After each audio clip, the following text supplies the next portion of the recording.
With Halloween being this week, I'm going to choose some scary stories to read with you to improve your listening. Read along with me if you can. Once a month, Little Red Riding Hood must walk to her grandmother's house deep in the woods. The woods are thick and heavy and contain twisty little known paths. Little Red Riding Hood always walks carefully, her eyes straining against the wild darkness in case she loses her way. This day she feels the strangest feeling, as though someone or something is watching her. There is only the smallest warning, the gentlest sound, stealthy as soft paws on the ground. Then she feels a hot breath on her ears, and a large hound-like wolf glides beside her, blocking her path.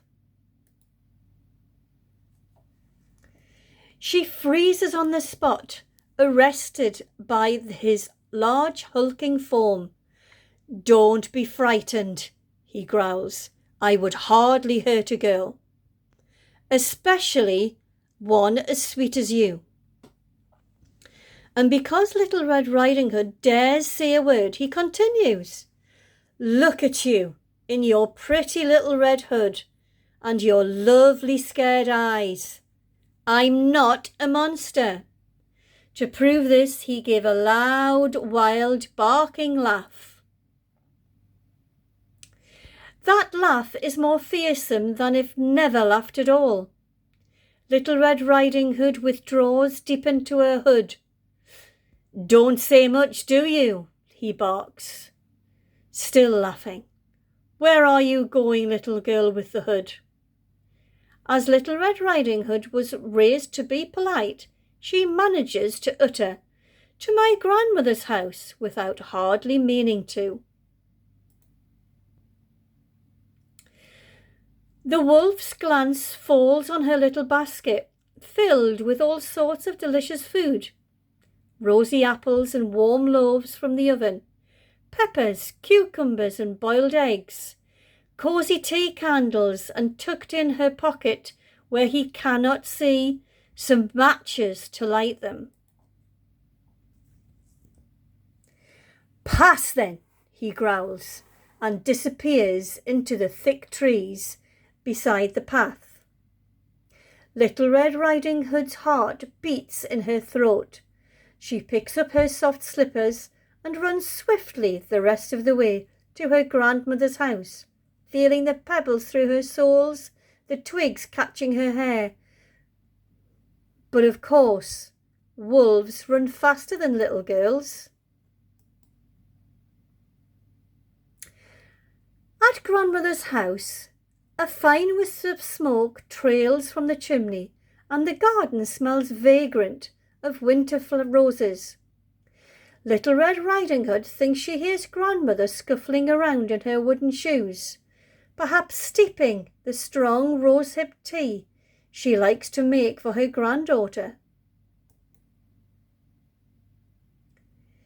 She knocks on the door hesitantly, then more bravely. For a long while there is no sound. Then Little Red Riding Hood hears her grandmother's voice drift from the upstairs window. "Let yourself in," she says. "You know I never lock the door." I think someone's gone there before Little Red Riding Hood. In the house there was a smell of soap, dog. The smell of soap and dog. Bit suspicious. Little Red Riding Hood removes her shoes and leaves them beside the door. Then she treads carefully up the stairs, each step creaking with each footstep. She cannot explain why she feels such anticipation.